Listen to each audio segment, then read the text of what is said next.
দ্বিতীয় বিশ্বযুদ্ধে জাপানের বিরুদ্ধে জয়ের ৮০ বছর উদযাপন করল চীন। রাজধানী বেইজিং এ ঐতিহাসিক টিয়েন আনমেন স্কোয়ারে আয়োজিত হয় এক বিশাল কুচকাওয়াজ। অনুষ্ঠানে উপস্থিত ছিলেন রাশিয়ার প্রেসিডেন্ট ভ্লাদিমির পুতিন, উত্তর কোরিয়ার সর্বোচ্চ নেতা কিম জং উন সহ ২৬ দেশের রাষ্ট্রপ্রধান ও প্রতিনিধি। অনুষ্ঠানে ১০,০০০ সেনা, যুদ্ধবিমান, ক্ষেপণাস্ত্রবাহী যান ও আধুনিক অস্ত্রশস্ত্র প্রদর্শন করা হয়। পিপলস লিবারেশন আর্মিদের কুচকাওয়াজ পরিদর্শন করেন চীনের প্রেসিডেন্ট শি জিনপিং।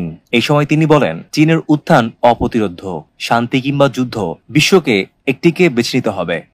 শি আরও জানান, চীনারা কোনো অন্যায়ের কাছে নতি স্বীকার করবে না এবং নিজের শক্তিতে দৃঢ়ভাবে দাঁড়াবে। তিনি দ্বিতীয় বিশ্বযুদ্ধের ত্যাগ তিতিক্ষার সঙ্গে বর্তমান চীনের চ্যালেঞ্জগুলোর সরাসরি যোগসূত্র টানেন। অনুষ্ঠানে ছিল নানা প্রতীকী আয়োজন। মাও সেতুংয়ের যুগের আদলে লাল লিমুজিংয়ে শি জিনপিং এর উপস্থিতি, সৈন্যদের সঙ্গে সরাসরি কথোপকথন, জাতীয় সঙ্গীত পরিবেশনার সময় পতাকা উত্তোলন, ৮০ বার তোপধ্বনি, ৮০,০০০ কবুতর ও ৮০,০০০ বেলুন উড়ানো বিশেষ তাৎপর্য বহন করে।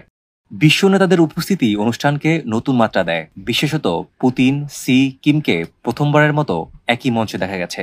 অনুষ্ঠানে প্রায় ৫০,০০০ অতিথি উপস্থিত ছিলেন। দুপুরে আয়োজিত মধ্যভোজে শি জিনপিং পশ্চিমা দেশগুলোর প্রতি বার্তা দিয়ে বলেন, বিশ্বকে জঙ্গলের আইনে ফিরে যেতে হবে না, যেখানে শক্তিশালীরা দুর্বলদের স্বীকার করে।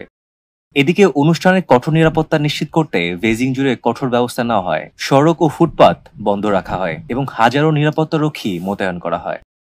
অন্যদিকে মার্কিন প্রেসিডেন্ট ডোনাল্ড ট্রাম্প এই আয়োজনের প্রতিক্রিয়ায় বলেন, পুতিন ও কিম জং উন যুক্তরাষ্ট্রের বিরুদ্ধে ষড়যন্ত্র করছেন। তবে ক্রেমলিনের পক্ষ থেকে এই অভিযোগ অস্বীকার করা হয়।